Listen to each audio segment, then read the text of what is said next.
Եվ որդվո և որդվույն սրբո, ամեն։ Սիրելներս մենք այսօր միասին մոտեցան մեծ պահքի երրորդ հանգրվանին, որը կոչվում է անառակ որդու վերադարձը կամ անառակի կիրակի։ Ընդհանրապես մեծ պահքի շրջանը մեզ համար, մեզ մեղավորներիս համար մի շատ մեծ լավ շրջան է, որպեսզի կարողանանք մենք ինքնակրթությամբ զբաղվել և փորձել ինքներս մեզ գտնել քրիստոնեական մեր կյանքից ներս։ Եվ այս մեծ պահքի շրջանի կիրակիները մեզ օգնում են դրանում, որպեսզի մենք կարողանանք գտնելս ինքներս մեզ։ Ճիշտ է, կարող է հարց առաջանալ և ասել, դեր այդ մնացած կիրակիները կամ մնացյալ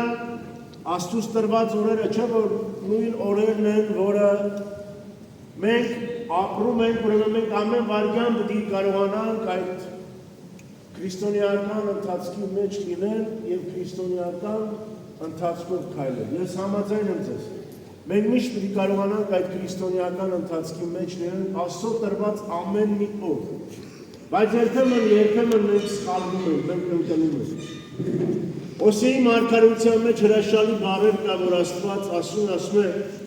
Ես ձեզ չեմ պատժի, որովհետև ես Աստված եմ և ոչ թե մարդ։ Մենք մարդիկս ընկնելու հատկություն ունենք։ Մեղքի մեջ տրվելով ինչ-ինչ գայթակղությունների։ Եվ Եփրեմ ասորին ասում է, այն մարդը չի հաղթանակած, որ միշտ ուղիղ քայլում, այլ այն մարդը հաղթանակած, ով որ ընկնում է և Քրիստոսի հետ միասին նորից բարձրանում։ Նույնը եղավ նաև անառակ որդու, ինքը ընկավ, ինքը գտնվում էր երանելի վիճակի մեջ, ինքը գտնում էր Աստծո ներկայության մեջ, ինքը գտնում էր իր հոր տանը, ուր որ մենք ամեն մեկս ձգտում ենք հասնել, բայց ինքը ընկավ տրվելով գայթակղություններին, ընկավ գնալով աշխարհի ցանկությունների հետևից, և ոչ միայն ընկավ, այլ ասաց հայր, արի մի հատ տեսնեմ, տուր ինձ իմ ժառանգությունը, ինչ է հասնում ինձ, տուր ինձ։ Ժառանգությունը երբ է մեզ հասնում, սիրելի ժողովուրդ։ Երբ որ մեր ծնողները, չէ, երբ որ ծնողը մահանում է, չէ, այդ ժամանակ է ժառանգությունը հասնում, զավակ։ Այսինքն, երբ որ ասես տուր ինձ իմ ժառանգությունը, ինքը այլևս իր ծնողներին իր համար մահացած սրբեց։ Այսպես դու այլևս ինձ համար մահացած ես, տուր ինձ հասանելիքը և ես պիտի գնամ իմ կյանքը տեսնեմ, իմ կյանքը ապրեմ։ Նույնպես ենք վարվում նաև մենք։ Երբ որ ավելի նախընտրում ենք աշխարհիկ կյանքը մոռանալով Քրիստոսին, մոռանալով Քրիստոսի թափված արյունը, մոռանալով, որ մենք այդ արյան գնվել ենք, մոռանալով, որ մեր երկնավոր Հայրը երկնքից միշտ իր շնորհներն ու ողորմությունն է հեղում մեզ վրա։ Մենք ասում ենք այդ ամենը մեզ պետք չի, այլ մենք գնում ենք աշխարհ ապրելու մեր կյանքը ինչպես որ մենք ուզում ենք։ Իսկ մենք ինչպես ենք ուզում։ Ծննդոց գրքի մեջ Աստված շատ հստակ տվել է բնութագիրը մեր ցանկությունների։ Ասում է մարդուն այլևս ջրեղեղով չեմ պատժի, որովհետև մարդ իր ծնունդից այլևս չար է։ Այսինքն մեր հակումը դեպի վատ։ Մենք ծնվում ենք այլևս ադամական մեղքով և մենք ավելի հակված ենք վատը գործել, քան լավը գործել։ Դրա համար մենք պիտի մնանք միշտ Քրիստոսի հետ, որպեսզի կարողանանք բարիք գործել և այդ բարիքը սերմանել, որպեսզի կարողանանք այդ նույն բարիքը հանդիպել։ Մի այսպիսի պատմություն պատմեմ, վանքում մի վանական, որը շատ լավ երգում էր և իր ձայնով փառաբանում էր Տիրոջը իր երկնավոր հորը, եղավ մի շրջան, որ մի քանի կոնսերվատորիայի մասնակիցներ կամ օպերայի թատրոնի ներկայացուցիչներ եկան և այս վանականին ասացին, որ արի մեզ հետ օպերայում կերկես, քեզ լսում են մի քանի տատիներ, ինչու ես քո ձայնը ավիրում, արի, որպեսզի դու մեծ ճանաչում ունենաս և կարողանաս վայելել այդ քո ճանաչումը։ Եվ իրապես այս վանականը թողեց վանքը և գնաց այս մարդկանց հետ եւ ինքը դարձավ մեծ երգիչ։ Ճակերտալը։ Մեծ երգիչ եւ կորցրեց Տիրոջ ներկայությունը իր կյանքից ներս։ Եվ իր հոր ասեց, չէ, այլևս դու ինձ հետ գործ ունես, այն շնորհը, որ դու տվել ես ինձ, ես պիտի ծառայեցնեմ ինչպես որ ես ուզում եմ։ Այդ քո ժառանգությունն է ինձ։ Եվ ինքը դարձավ ճանաչված եւ տրվեց աշխարհի գայթակղություն։ Եվ ծանր հիվանդությամբ հիվանդացավ եւ կորցրեց իր ձայնը։ Եվ այլևս ինքը ոչ մեկի պետք չէր։ Քանի կար ձայնը, քանի իրեն լսում էին, զմայվում էին իրենով, ինքը բոլորին պետք էր։ Բայց քանի ինքը այլևս այդ ձայնը չուներ, իրենք այլևս որևէ մեկին պետք չէր։ Եվ բոլորը մոռացան իրեն։ Եվ ինքը ինչպես Արարատ որդին նույնպես գնաց դեպի իր վանքը եւ չէր մտածում, որ վանք պիտի մտնի, այլ մտածում էր, որ վանքի մոտ կային աղքատներ, ովքեր գումար էին ունում, ասում էր իրենց հետ կնստեմ եւ ես էլ գումար կմուրեմ եւ իմ ապրուստը կհոգամ։ Բայց վանականները տեսան եւ հիշեցին իրենց վանական ընկերոջը եւ տարան վանք եւ խնամեցին նրան մինչեւ մահ։ Նույնպես Արարատ որդին, չէ, իր գումարը վերցրեց եւ գնաց օտար երկիր եւ իր գումարը այնտեղ վատնում էր իր բարեկամների ընկերների հետ։ Ինքը ուներ դրամ, ինքը ուներ գումար եւ ինքը ուներ բազում ընկերներ, ովքեր միշտ իր հետ էին, կերուխումերի, զվարճությունների, անբարո կյանքի մեջ։ Միշտ իր հետ էին։ Բայց եկավ ժամանակը այլևս այս մարդու գումարը սպառվեց, վերջացավ, որովհետև ինքը չէր սիրում աշխատել, ինքը սիրում էր միշտ վատնել։ Այսինքն նայեք ինչպես այն երգիչի ձայնը սպառվեց, նույնպես այս մարդու գումարը սպառվեց։ Եվ բոլոր բարեկամ հարազատները միանգամից այլևս իր կողք չէին։ Որովհետև իրենք հավատարիմ չէին, որովհետև իրենք դրամի ընկեր էին, նյութականի ընկեր։ Եվ ինքը ինչ արեց, գնաց այդ երկրում ապրող մի մարդու մոտ եւ այնտեղ դարձավ խոս արածածու։ Խոս պահող։ Եվ անգամ այդ խոսերից տրվելիք կերը չէին տալիս այս մարդուն, որպեսզի ինքը ուտի։ Եվ ինքը միշտ անոթի էր ուտում։ Եվ այդպես մի անոթի մնալու ժամանակ ինքը ինչ ասեց, ասեց ես ինչու եմ այսպես տանջում ինձ։ Լմյակ նայեմ իմ հոր տան մեջ ինչքան ծառաներ կան եւ իմ հայրը ինչպես է կերակրում իրենց։ Գնամ ասեմ հայր մեղանչեցի երկնքի եւ քո արջև։ Թող ես էլ լինեմ քո ծառաների նման եւ ոչ թե քո որդու։ Նայեք ունեցավ զղջման, ունեցավ զղջում։ Ունեցավ այդ զղջման կարևորությունը իր կյանքից ներս։ Եվ բայց այդ զղջումը իրան լցրեց հույսով եւ ոչ թե հուսահատությամբ։ Գիշեն չէ մենք ավետարանում ունենք մի պատմություն, որտեղ զղջումը հուսահատությամբ է լցնում եւ ոչ թե հույսով։ Գիշեք այդ մարդուն։ Գիշեք։ Հուդան, չէ՞։ Հուդան եւ Պետրոս Արաքյանը երկուսն են ունեցան իրենց արարքի զղջումը։ Բայց մեկի զղջումը իրեն տարավ դեպի հույսի, որ Աստված կների իրեն, բայց մյուսի զղջումը բերեց հուսահատության, որ Աստված չի ների։ Ուրեմն մեր զղջումը մեզ պիտի այդ հույսը տա, որ Աստված ներելու է։ Որովհետև մենք գալու ենք եւ ծնկի ենք գալու մեր հոր առջև եւ իրենից ներողություն ենք հայցելու, մեղա ենք։ Նույնը այս անառակ որդուն։ Եվ անառակ որդին դուրս եկավ ճանապարհ եւ գնաց իր հոր տուն, բայց ոչ թե որպես որդի, այլ գնաց որպես ծառա, իր մտածումով։ Բայց հայրը, որ ամեն օր սպասում էր իր որդու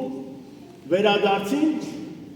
հիշեք չէ մենք մի հատ այդպիսի նկար ունենք, երբ որ Քրիստոս այսպես երկու ձեռքերը պարզած սպասում է մեզ բոլորին։ Նույնպես անառակի հայրը իրան սպասում է, ամեն օր նայում էր ճանապարհին, թե իր զավակը երբ պիտի վերադառնա։ Եվ երբ որ իր զավակը վերադարձավ, ինքը չսպասեց, որ իր զավակը գա իր գրկով ընկնի, այլ ինքը առաջինը գնաց եւ իր զավակին իր գիրք արա։ Նույնպես մեր երկնավոր Հայրը, երբ որ մենք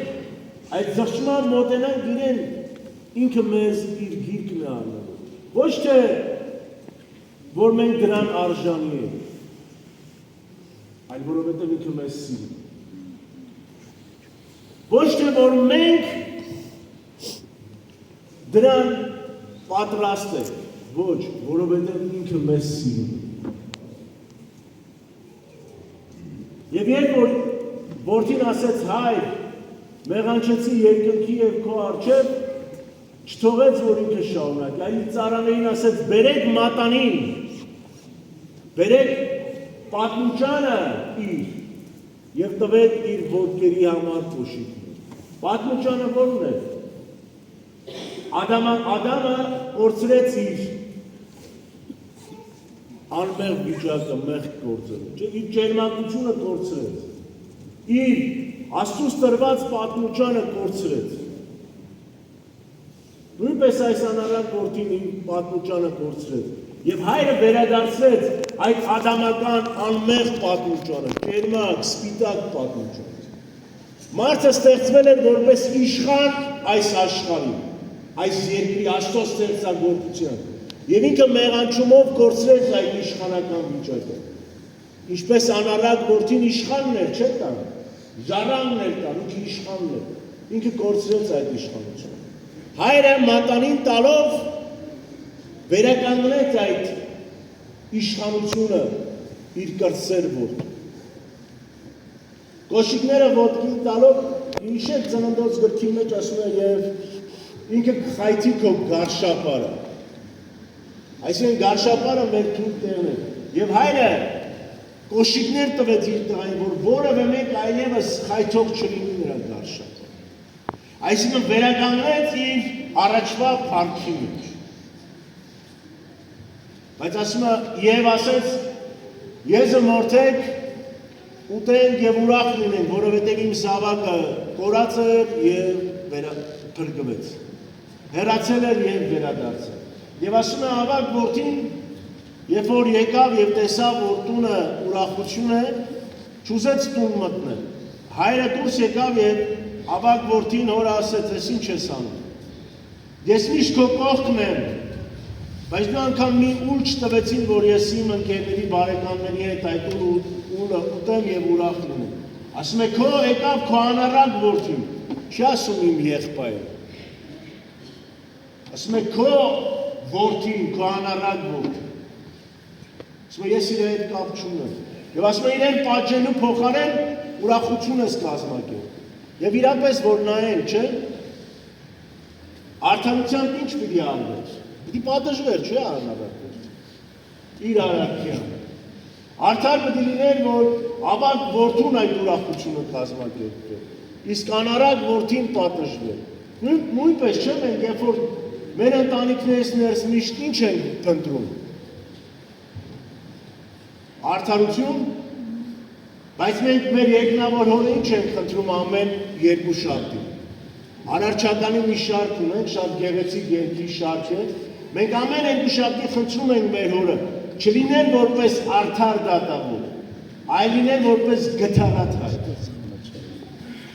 Գթառատ հայր ինչ է նշանակում, նշանակում է սեր ունեցել։ Այսինքն երբեմն ոչ արդարությունը իր տեղը զիջում է սիրում,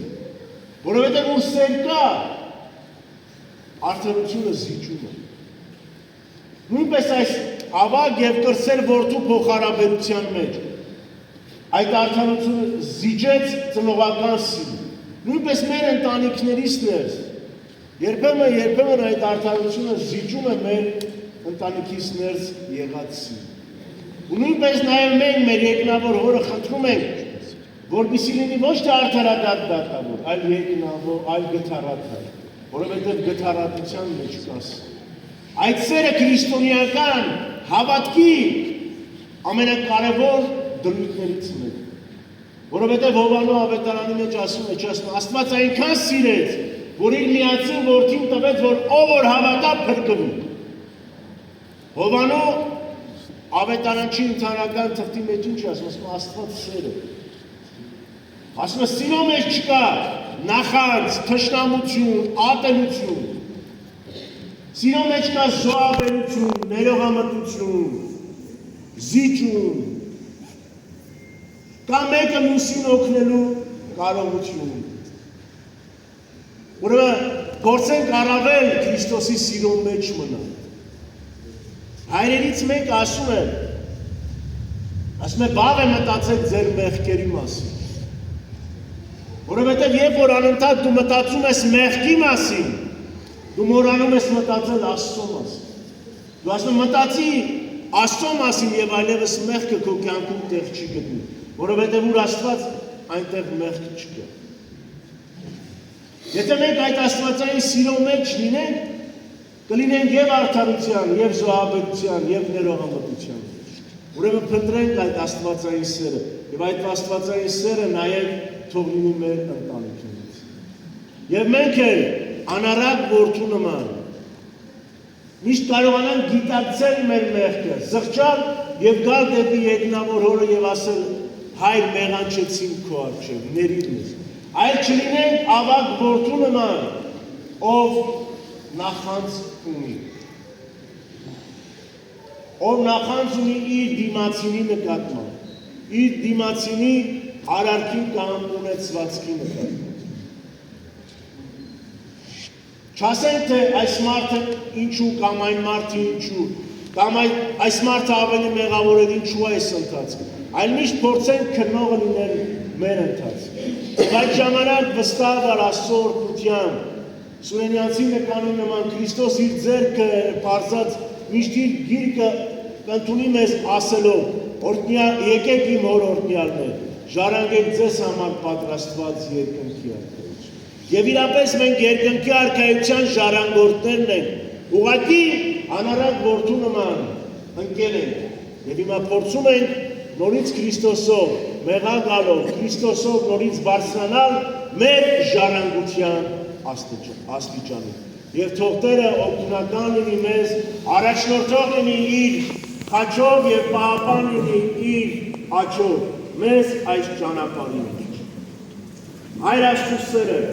Որդի Աստուծո փրկությունը եւ Սուրբ Հոգի Աստծո մխիթարությունը լինի մեզ հետ այժմ եւ միշտ եւ ավիդյանս ավիդենից։ Ամեն։